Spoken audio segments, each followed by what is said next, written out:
যারা শিং মাছ খেতে ভয় পান, পরিষ্কার করার ভয়ে এই টেকনিকটা ব্যবহার করবেন।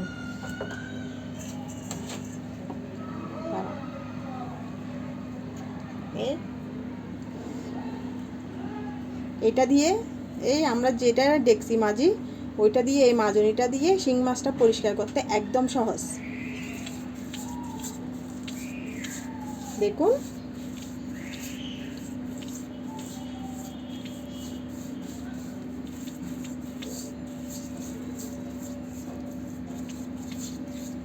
দেখুন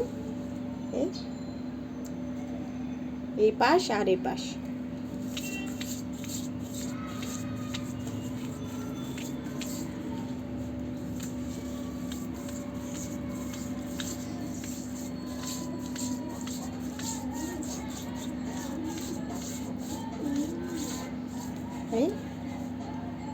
একদম পরিষ্কার হয়ে গেছে।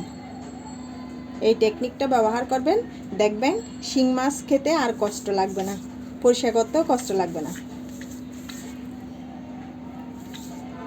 দেখুন